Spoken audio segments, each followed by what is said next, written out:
കേരളത്തിലെ പത്രപ്രവർത്തകരുടെ സംഘടനയായ senior journalist ഫോറത്തിൻ്റെ ആഭിമുഖ്യത്തിൽ 20-21 തീയതികളിൽ തിരുവനന്തപുരത്ത് ഒരു ദേശീയ സമ്മേളനം സംഘടിപ്പിക്കുകയാണ്. ഈ ദേശീയ സമ്മേളനം ഉദ്ഘാടനം ചെയ്യുന്നത് ബഹുമാനപ്പെട്ട മുഖ്യമന്ത്രി ശ്രീ പിണറായി വിജയനാണ്. ദേശീയ സമ്മേളനത്തിന് മുന്നോടിയായി 19-ാം തീയതി, അതായത് നാളെ, 2 പ്രധാന പരിപാടികൾ കൂടി ഉണ്ടാവും. ഒന്ന്, മീഡിയ അക്കാദമിയുമായി സഹകരിച്ച് ഒരു മാധ്യമപ്രവർത്തകരുടെ ഒരു ഫോട്ടോ പ്രദർശനം. അത് ഭാരത് ഭവനിലാണ് നടക്കുന്നത്. 2 മണിക്ക് മന്ത്രി രാജേഷ് ഉദ്ഘാടനം ചെയ്യും. തുടർന്ന് 4 മണിക്ക് പ്രസ് ക്ലബ്ബിൽ സീനിയർ ജേർണലിസ്റ്റുകളും തിരുവനന്തപുരത്തെ പൗരപ്രമുഖരും ചേർന്ന് തിരുവനന്തപുരത്തിൻ്റെ ഭാവി വികസന സാധ്യത. സീനിയർ ജേർണലിസ്റ്റുകളുടെ ഇത്തരം ഒരു നാഷണൽ കോൺഫറൻസ് നടത്തുന്നതിന് മുൻകൈ എടുത്തിരിക്കുന്നത് സീനിയർ ജേർണലിസ്റ്റ് ഫോറമാണ്. ഇതൊരു നൂതനമായിട്ടുള്ളൊരു കാര്യമാണ്. സീനിയർ ജേർണലിസ്റ്റുകളുടെ ഇത്തരം ഒരു സമ്മേളനം ഇന്ത്യയുടെ തന്നെ ചരിത്രത്തിൽ ആദ്യമായിട്ടാണ്. ഇതിന് തിരുവനന്തപുരം ആതിഥ്യം അരുളുകയാണ്.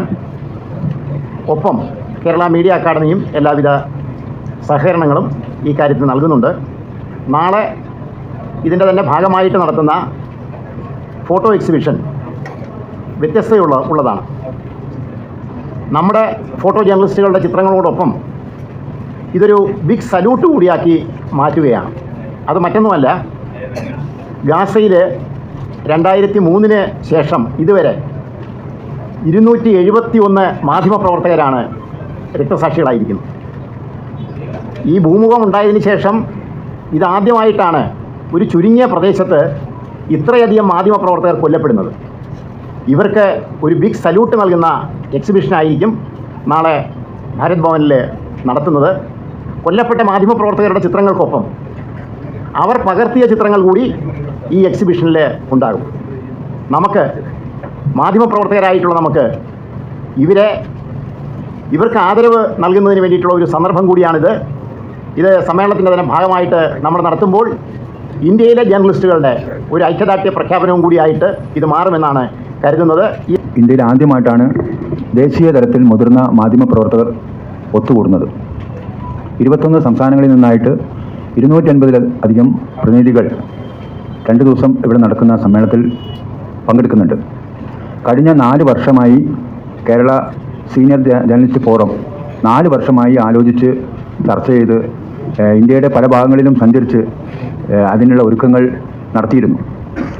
കേരളത്തിലും ഒറീസയിലും ആന്ധ്രയിലും തെലങ്കാനയിലും കർണാടകത്തിലും ഈ സംസ്ഥാനങ്ങളിൽ മുതിർന്ന പത്രപ്രവർത്തകരുടെ സംഘടന ഇന്ന് നിലവിലുണ്ട്. ഡൽഹിയിലും യുപിയിലും അതുപോലുള്ള സംസ്ഥാനങ്ങളിലൊക്കെ ചെറിയ ചെറിയ ഗ്രൂപ്പുകളായി റിട്ടയർ ചെയ്തിട്ടുള്ള മാധ്യമപ്രവർത്തകരുടെ ഗ്രൂപ്പുകളായിട്ട് നിലനിൽക്കുന്നുണ്ട്.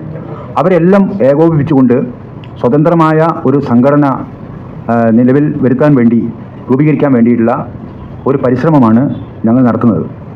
കേരളത്തിലും ഗോവയിലും അല്ലാതെ മറ്റൊരു സംസ്ഥാനങ്ങളിലും കൃത്യമായ പെൻഷനോ മറ്റ് ആനുകൂല്യങ്ങളോ ഇന്ന് നൽകുന്നില്ല. കേരളത്തിൽ എല്ലാ വിധത്തിലുള്ള പത്രപ്രവർത്തകരെയും പെൻഷന് ഉൾപ്പെടുത്തിയിട്ടുണ്ട്. പ്രൂഫ് റീഡർമാർ, സബ് എഡിറ്റർമാർ, ഫോട്ടോഗ്രാഫർമാർ. എന്നാൽ മറ്റൊരു സംസ്ഥാനങ്ങളിലും അക്രഡിറ്റഡ് ആയിട്ടുള്ള ലേഖകന്മാരല്ലാതെ മറ്റുള്ള ആരെയും ഈ പെൻഷൻ പദ്ധതികൾ ആനുകൂല്യങ്ങൾ നൽകുന്നതിന് വേണ്ടി തിരഞ്ഞെടുക്കപ്പെടുന്നില്ല. ഒരു ഏകീകൃതമായ ഒരു പെൻഷൻ നയം എല്ലാ സംസ്ഥാനങ്ങളിലും ഉണ്ടാകണം എന്നാണ് നമ്മുടെ മുഖ്യമായ ഒരു ആവശ്യം. എല്ലാ സംസ്ഥാനങ്ങളിലും ഒരു 20,000 ഉറുപ്പിക പ്രതിമാസം കൊടുക്കുന്ന വിധത്തിലുള്ള, സംസ്ഥാന തലത്തിൽ കൊടുക്കുന്ന വിധത്തിലുള്ള ഒരു പെൻഷൻ സമ്പ്രദായം, ഒരു പദ്ധതി ഉണ്ടാക്കണം. അതുപോലെ തന്നെ ദേശീയ തലത്തിൽ ഒരു പെൻഷൻ നയം ഉണ്ടാക്കണം, ഒരു പദ്ധതി ആസൂത്രണം ചെയ്യണം, കേന്ദ്ര ഗവൺമെൻറ് ആസൂത്രണം ചെയ്യണം എന്നതാണ് മറ്റൊരു ഡിമാൻഡ്. അതുപോലെ തന്നെ ആരോഗ്യ പരിരക്ഷാ പദ്ധതി, കേരളത്തിലുള്ള മെഡിസിൻ പദ്ധതി പോലെ ഉള്ള കേന്ദ്ര തലത്തിൽ കേന്ദ്ര ജീവനക്കാർക്ക് ഇന്ന് നൽകിക്കൊണ്ടിരിക്കുന്ന ആരോഗ്യ രംഗത്തെ പല പദ്ധതികളും മുതിർന്ന പത്രപ്രവർത്തകർക്ക് കൂടെ ആ പദ്ധതിയിൽ ഉൾപ്പെടുത്തണം എന്നാണ് ഒരു ആവശ്യം. മറ്റൊന്ന്, ഈ തീവണ്ടിയിലെ യാത്രാ സൗജന്യം മുതിർന്ന പൗരന്മാരെ യാത്രാ ആനുകൂല്യം കോവിഡ് കാലത്ത് വെട്ടിക്കുറച്ചിരുന്നു, അത് പുനഃസ്ഥാപിക്കണം. ഇത്രയാണ് പ്രധാനമായിട്ടുള്ള ഒരു ഡിമാൻഡായിട്ട് ഞങ്ങൾ ഈ സമ്മേളനം മുന്നോട്ട് വെക്കുന്നത്. മറ്റ് പ്രാദേശിക തലത്തിൽ, സംസ്ഥാന തലത്തിലുള്ള ആവശ്യങ്ങളൊക്കെ ആ സമ്മേളനം ഗൗരവമായിട്ട് ചർച്ച ചെയ്യും. കേരളത്തിൽ നിങ്ങൾക്ക് എല്ലാവർക്കും അറിയാം, 1979 പി.കെ. വാസുദേവൻ നായർ മുഖ്യമന്ത്രിയും എസ്. വരദരാജൻ നായർ ധനകാര്യ വകുപ്പ് മന്ത്രി ആയിരിക്കുന്ന സമയത്താണ് ആദ്യമായിട്ട് അവശ്യ പത്രപ്രവർത്തകൻ പെൻഷൻ എന്ന ഒരു പദ്ധതി ഇവിടെ ആസൂത്രണം. അന്ന് 150 രൂപയായിരുന്നു അവശ്യ പത്രപ്രവർത്തക പെൻഷൻ. അതിനുവേണ്ടി ആ ഗവൺമെൻറ് അന്ന് കൊച്ചിയിലൊരു ഫിലിം നൈറ്റ് തന്നെ സംഘടിപ്പിച്ചു. അത് കഴിഞ്ഞിട്ട് 1993 കെ കരുണാകരൻ മുഖ്യമന്ത്രിയായിരിക്കുന്ന സമയത്ത് നമ്മളെ പെൻഷൻ പിന്നെ ഒരു പെൻഷൻ പദ്ധതി, ഒരു പത്രപ്രവർത്തക ക്ഷേമ പെൻഷൻ പദ്ധതി നടപ്പിലാക്കിയത്. അതിനുശേഷം ആ പെൻഷൻ പദ്ധതി പലതരത്തിലുള്ള ഓരോ ഗവൺമെൻറ്റുകൾ വന്നപ്പോൾ അത് കൂട്ടി, ഇപ്പോൾ പെൻഷൻ കൂട്ടി, എന്നാൽ അതൊരു കൃത്യമായിട്ടൊന്നും കിട്ടിയിരുന്നില്ല. എന്നാൽ ഈ ഗവൺമെൻറ്, പിണറായി വിജയൻ്റെ നേതൃത്വത്തിലുള്ള ഈ ഗവൺമെൻറ്റാണ് ഈ പെൻഷൻ എല്ലാ മാസവും പത്രപ്രവർത്തകർക്ക് പെൻഷൻ കൊടുക്കണം എന്നുള്ളൊരു ദൃഢനിശ്ചയത്തോട് കൂടിയിട്ട് എല്ലാ മാസവും ഞാൻ കഴിഞ്ഞ 7 വർഷവും 2 മാസമായിട്ട് ഒരു തരത്തിലും പെൻഷൻ മുടങ്ങിയില്ല. ഒരു മാസം 26-ാം തീയതിയായി, അല്ലാതെ എല്ലാ മാസവും കൃത്യമായിട്ട് കിട്ടിക്കൊണ്ടിരിക്കുന്നു. നിങ്ങൾക്കറിയാം, കോവിഡ് വന്നു, പ്രളയം വന്നു, പലതരത്തിലും കേരളത്തിലുള്ള പല സാമ്പത്തിക പ്രതിസന്ധികളും ഉണ്ടായി. എന്നിട്ടൊന്നും പത്രപ്രവർത്തക പെൻഷൻ കേരളത്തിൽ കഴിഞ്ഞ 7 വർഷവും 2 മാസമായിട്ട് മുടങ്ങിയിട്ടില്ല. മാത്രമല്ല 3000 രൂപ പിണറായി ഗവൺമെൻറ് നമുക്ക് കൂട്ടി തന്നിട്ടുണ്ട്. ഒരു പെൻഷൻ വിഭാഗം തന്നെ സെക്രട്ടേറിയറ്റിനുള്ളിൽ തുടങ്ങിയിട്ടുണ്ട്.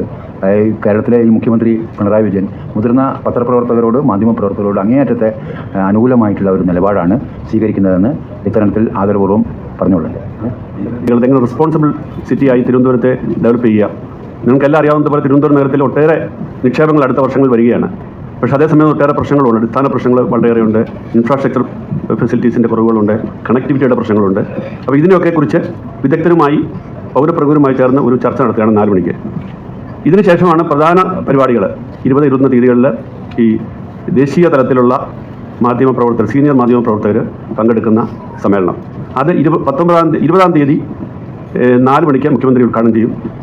അതിനുശേഷം തുടർന്ന് ഒരു സെമിനാറുണ്ട്. അതും മാധ്യമപ്രവർത്തകരുടെ പ്രശ്നങ്ങൾ, പുതിയ മാധ്യമ പ്രവർത്തനത്തിൽ നേരിടുന്ന വെല്ലുവിളികളൊക്കെ സംബന്ധിച്ചുള്ള ഒരു സെമിനാറാണ്. ഞാൻ വിശദാംശങ്ങളിലേക്ക് ഇപ്പോൾ പോകാത്തതിനെക്കുറിച്ച് ബഹുമാനപ്പെട്ട സംസ്ഥാന സെക്രട്ടറി സംസാരിക്കുന്നുണ്ട്. അതിനുശേഷം പിറ്റേ ദിവസം 21-ാം തീയതി രാവിലെ പ്രതിനിധി സമ്മേളനം പ്രതിപക്ഷ നേതാവ് വി ഡി സതീശൻ ഉദ്ഘാടനം ചെയ്യും. സമാപന സമ്മേളനം ശ്രീധരൻപിള്ള, മുൻ governor Sreedharan Pillai, P K Kunhalikutty എന്നിവരുടെ നേതൃത്വത്തിൽ സമാപന സമ്മേളനം നടക്കും.